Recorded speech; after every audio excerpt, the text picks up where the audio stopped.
Allahu Azza wa Jall thot në Kur'anin famlar: "Yawma tajidu kullu nafsin ma 'amilat min khairin muhdara."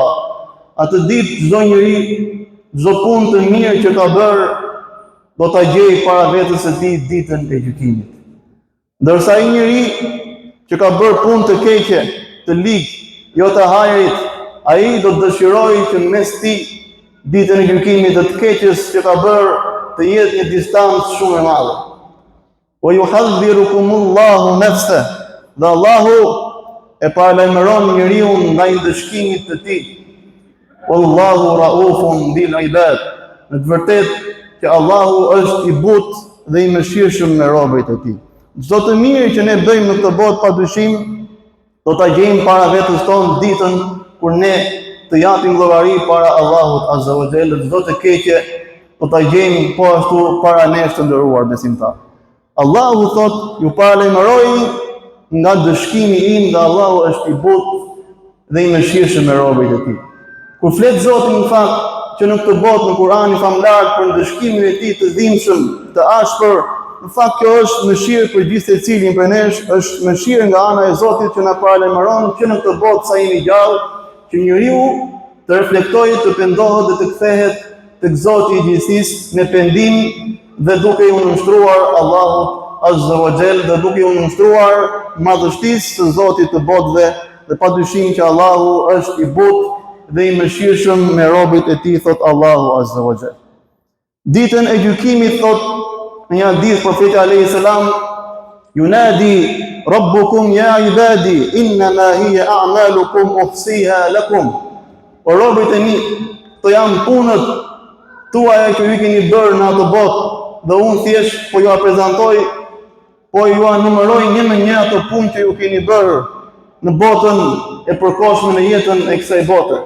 Dhe ai njeri që gjen në librin e tij punë të mira dhe përfundimi i tij është i mirë, ai njeri ta falenderoj Zotin e gjithësisë, dhe ai njeri që përfundimin e ka të keq, atëherë mos qortoj, mos të fajësoj askën tjetër vetëse vetës së tij, thot Allahu Azza wa Jall ditën e gjykimit. Nderuar besimtar, të nderuar vëllezër, selafus salih, të parët tanë të mirë, kur kalonte muaji i begati Ramazanit, i kapte një ndjenjë pikëllimi, dhe çdo kush prej tyre zhytej në botën, në dimensionin e vetë llogarisë, në dimensionin e të kërkuarit llogari për ato punë që kishin bërë në Ramazan, dhe hynin atë ndjenjën duke kërkuar falje Zotit dhe duke i lutur Allahut apo t'ia pranonte Ramazanin, muajin që kaloi, dhe shpresonin shumë që të arrinin muajin që do të vinte vitin tjetër të Ramazanit, dhe në këtë formë ata ishin në gjendjen e pikëllimit, e mërzitjes, sepse kishin lënë pas një muaj të begat dhe bënin një vetë llogari se si e kishin shfryzuar këto muaj të begat. Në fakt gjendja e të parëve tanë të mirë ishte e tillë çdo ditë. Ata çdo vepër që bënin e numëronin, ndonjëherë edhe e shkruanin dhe në ndarë para se të vinin për të fjetur, bënin një autokritik, një vetë llogari për punët që kishin bërë, dhe kur i numëronin punët e tyre dhe kur i thonin vetes këtë përse ke bërë për Zotin, atëherë e falenderonin Allahun, dhe kur kishin bërë një punë që nuk e kishin bërë për kënaqësitë e Allahut Azza wa Jall, i kërkonin falje Zotit, pendoheshin me sinqeritet tek Allahu Azza wa Jall, dhe e tillë ishte jeta e tyre, vetëm si kërkonin vetë llogari, bënin një autokritik të përhershme ndaj marrëdhënies së tyre me Allahun dhe mbar njerëzit të nderuar besimtarë. وَالَّذِينَ يُؤْتَوْنَ مَا آتَوْا وَقُلُوبُهُمْ وَجِلَةٌ إِلَى رَبِّهِمْ أَنَّهُمْ إِلَى رَبِّهِمْ رَاجِعُونَ. Dhe ata japin atë që duhet të japin, dhe zemrat e tyre janë të friksuara, sepse ata e dinë shumë mirë që do të kthehen tek Zoti i gjithësisë.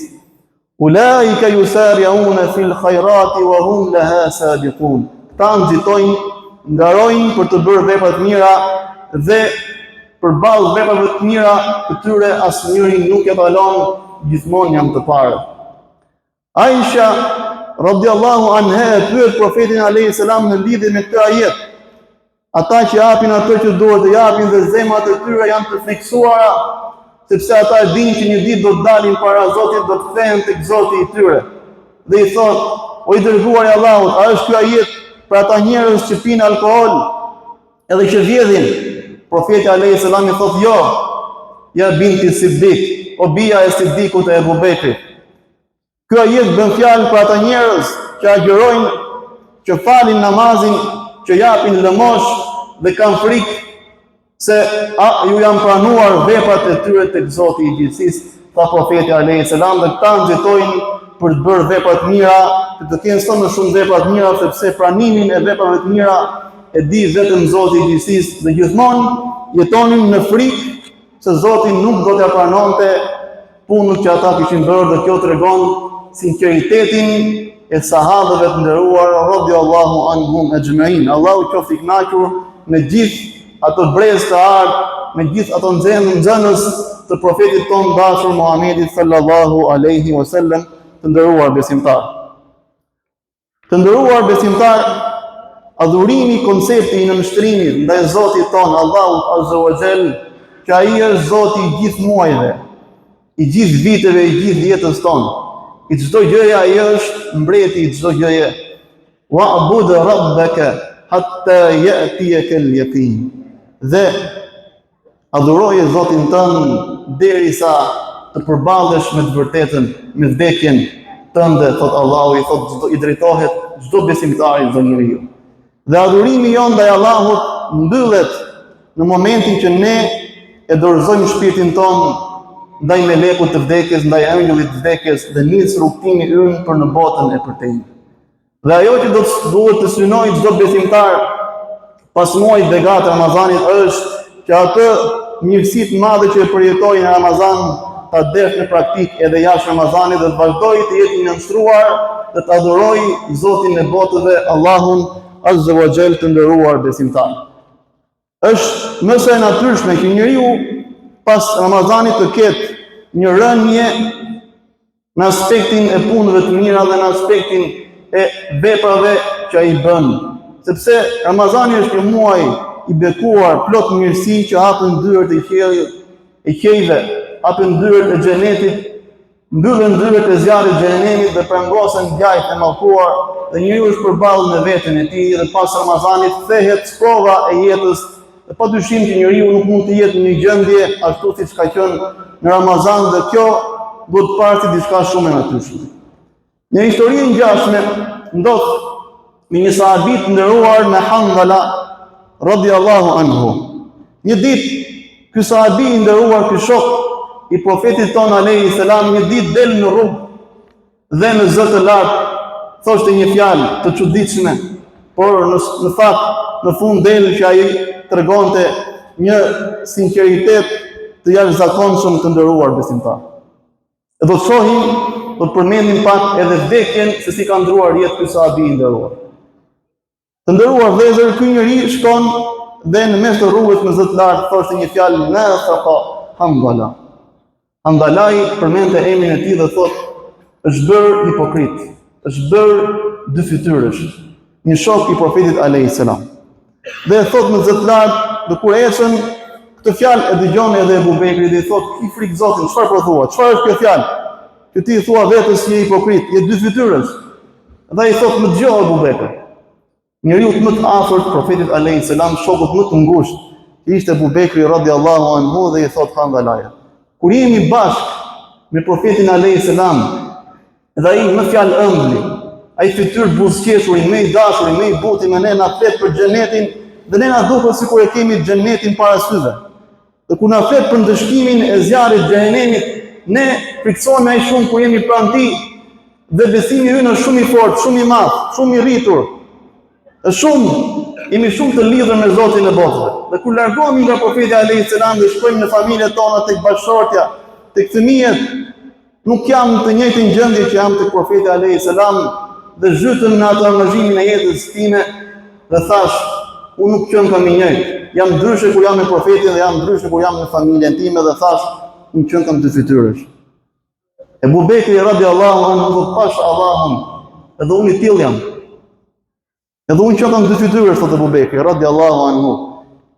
Ebu Bekri në besimin e tillë që po ta vendosësh në një krah peshorës Ebu Bekri me veprat e tij, thot profeti alayhis salam, dhe në krah tjetër mbar umetin, Ebu Bekri peshon më shumë.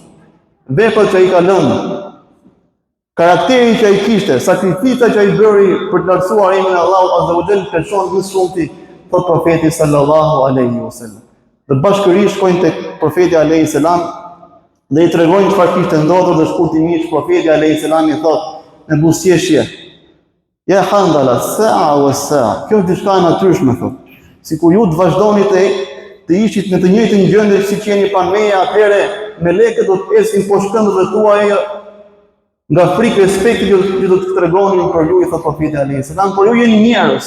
Ndodh që një orë jeni më të mbushur nga ana shpirtërore, ndodh ndonjëherë nuk jeni aq të mbushur, dhe kjo është diçka e natyrshme dhe kjo në fakt tregon sinqeritetin që ka njeriu në zemrën e tij për besimin që ka për raportin e tij me Zotin e botëve, me Allahun azza wa jall. Dhe Handalaja me që përmendëm pak më lart, ai ka ndruar jetë në këtë formë. Në një betejë ai vonë njoftohet për të shkuar në një betejë, në një luftim bashkë me profetin alayhis salam, dhe ishte nata e parë që ishte martuar, dhe ai shkon me njëherë natën e parë për merr vesh çfarë kishte ndodhur, dhe shkon për të luftuar bashkë me profetin alayhis salam, dhe bie dëshmor në fushë betejë. Dhe kur shkojnë sahabët e nderuar, ai njeri ishte me shenjat e ujit, ishte pastruar, ishte larg, ndryshe nga gjithë dëshmorët e tjerë që ishin gjakosur. Dhe kur e pyesin profetin alayhis salam, ai thotë ishte nata e tij e parë e martesës, dhe ai doli xhunub në fushë betejë, dhe melekët, engjëjt e Allahut, shkojnë dhe i dhanë ngusul këtij dëshmorit të lartë, fisnik Handalait radhiyallahu anhu wa radhiyallahu anhum ajma'in. Prandaj ata njerëz që Zoti është i kënaqur me ata, dhe ata janë kënaqur me Zotin. Allahu azza wa jall radhiyallahu anhum. Allahu qoftë i kënaqur me ata sahabit nderuar vëllezër. Një ditë një sahabi, Sufjan ibn Abdullah al-Thaqafi radhiyallahu anhu, i thot profetit alayhis salam: "Më thuaj një fjalë në Islam që unë ta dëgjoj këtë fjalë të këshill dhe pas teje unë mos të pyes askënd tjetër." I thot profetit alayhis salam, dhe ai thot: "Kul amantu billahi thumma istaqim."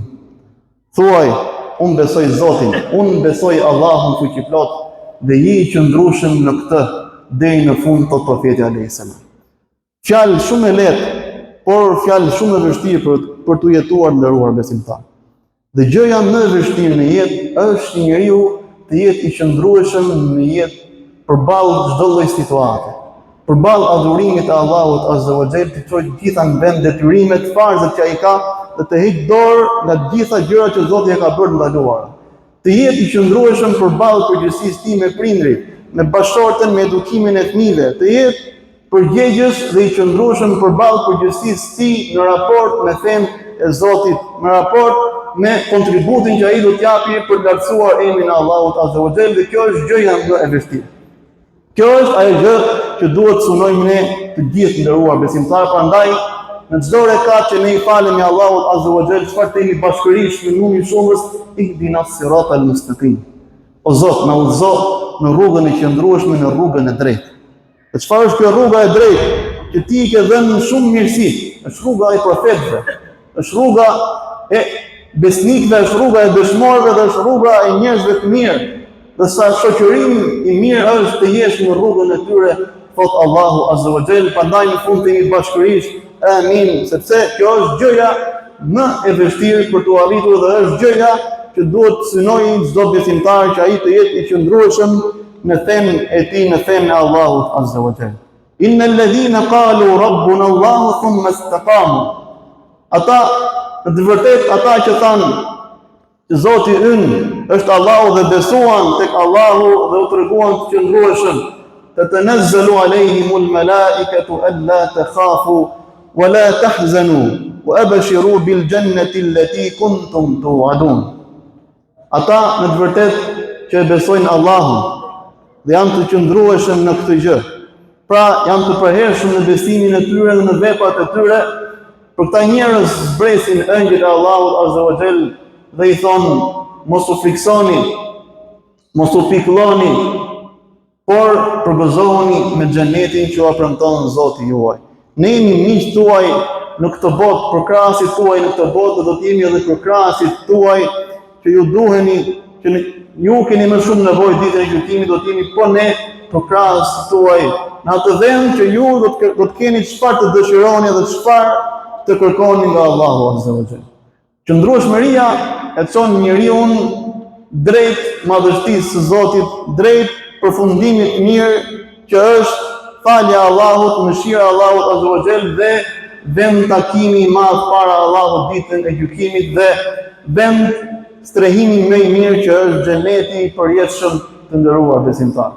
Prandaj ata në një ajet tjetër innal ladhina qalu rabbuna Allah thumma istaqamu fala khawfun alayhim wala hum yahzanun. Ata që besojnë Allahun dhe janë të qëndrueshëm në këtë, dhe thanë Zoti ynë është Allahu Azza wa Jall, për këta njerëz nuk ka frikë, nuk ka as pikëllim, dhe këta do të jenë në xhenet të përhershëm, thot Allahu Azza wa Jall. Pra, në nështrimi i përhershëm dhe vazhdimësia në punët e mira i mundson njeriu një jetë të lumtur. Pra, larg pikëllimit dhe larg hidhërimit.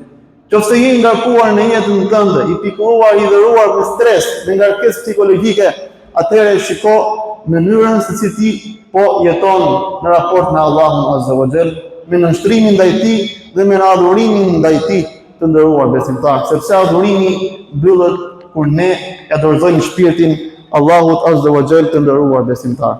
Prandaj Ebu Bekri e shpjegon në këtë formë që zemra është mbreti i gjithë njeriu, dhe nëse ajo është mirë, i gjithë njeriu është mirë. Dhe kur zemra e njeriu është e nënshstruar ndaj madhështisë së Zotit, ndaj khashjetullah, ndaj frikë, respektit të Allahut, dhe është e nënshstruar ndaj ma'rifetullah, ndaj njohjes së vërtetë të Zotit të botave. Dhe kjo zemër shkon drejt mehabbetullah, drejt dashurisë për krijuesin, dhe kjo zemër e gjithë vëmendja e njeriu është tek Zoti i botëve, tek Allahu Azza wa Jall, dhe zemra qetësohet në përmendjen e Zotit dhe në adhurimin e Allahut Azza wa Jall të nderuar besimtar. Profeti alayhi salam thot: Surja Hud, më thini para kohë, më thini flokët e mia, thot profeti alayhi salam. Dhe është një ajet në surën Hud, thon dietarët, fastaqim kama umir, dhe je i qëndrueshëm o Muhammed, je i vazhdueshëm në adhurimin dhe në punët e mira, pikërisht ashtu siç të ka urdhëruar Zoti i gjithësisë. Ibn Abbas i thot radiallahu anhu, nuk ka ajet më të vështirë, më të rëndë për profetin alayhi salam, thot se ky ajeti i thot për i drejtohet Allahut profetit alayhi salam, fastaqim kama umir.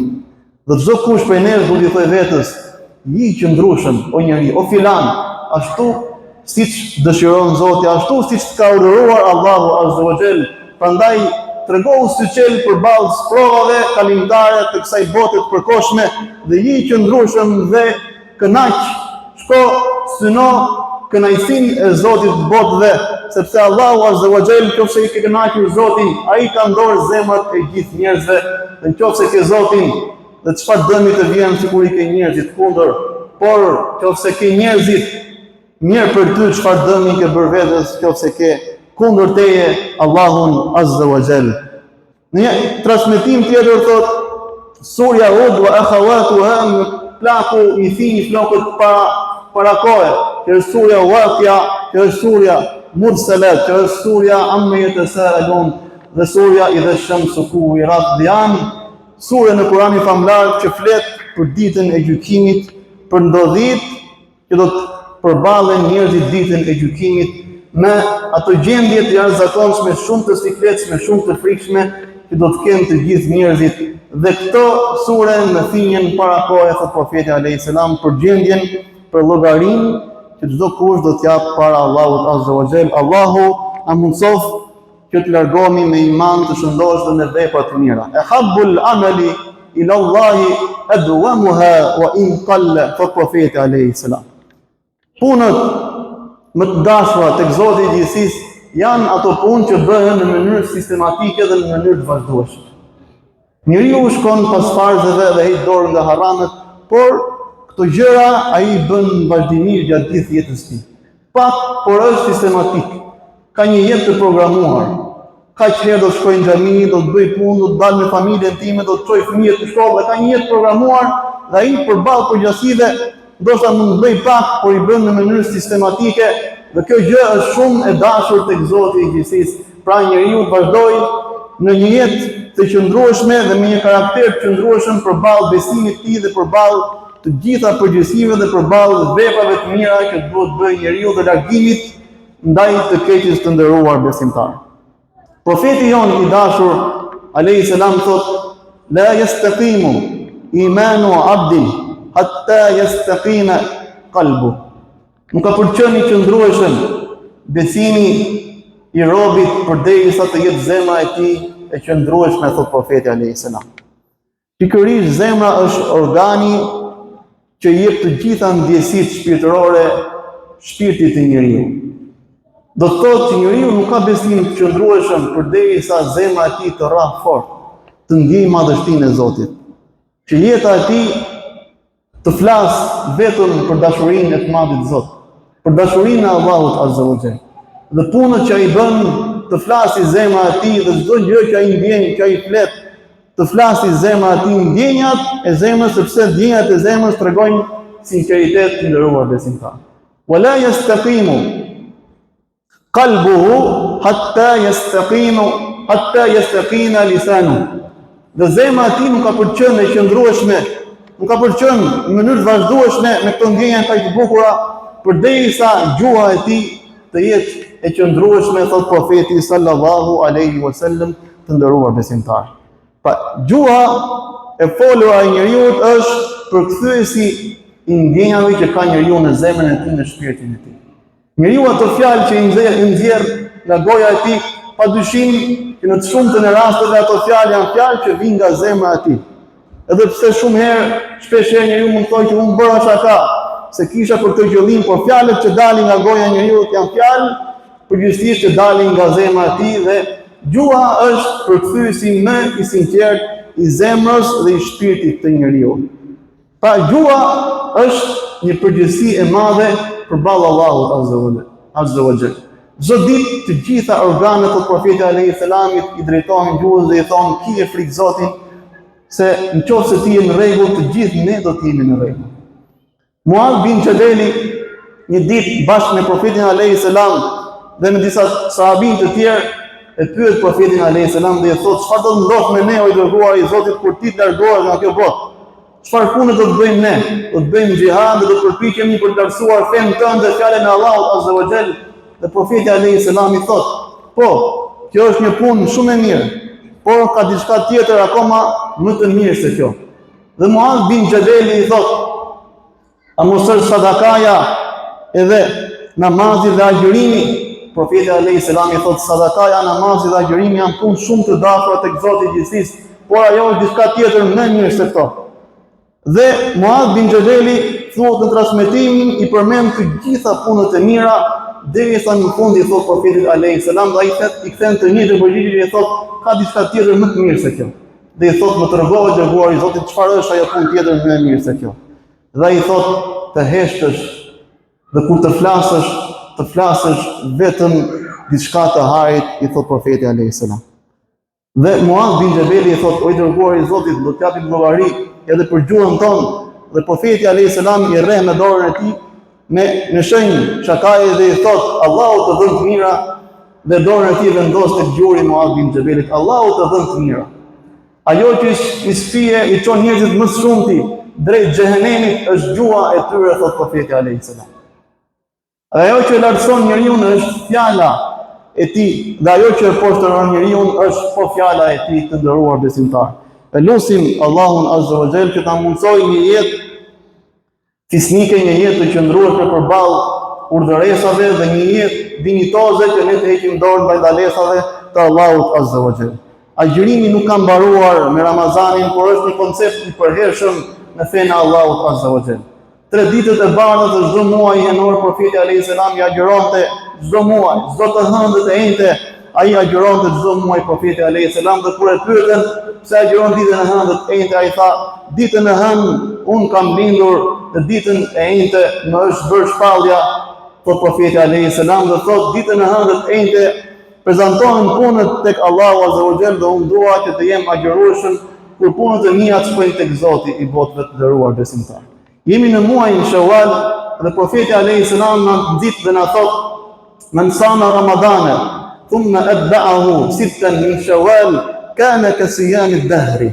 Ai njeri që agjeron muajin e begat Ramazanit dhe e pason me 6 ditë nga muaji i Shawalit, ai njeri është sikur ka agjeruar tër kohën, sikur ka agjeruar tër vitin, thot profeti alayhis salam. Pra ato janë thabe hynore, mundësi që i jep Zoti është mëshirë, pas mëshire që Zoti i jep për robërit e tij, që ata të kenë mundësi që të jenë më afër me Zotin e tyre. Allahu azza wa jalla na mundsof që të lutemi me sinqeritet, të bëjmë lutje të vazhdueshme, të bëjmë sadaka të vazhdueshme, dhe puna me dashur, thot profeti alayhis salam, tek Zoti është namazi.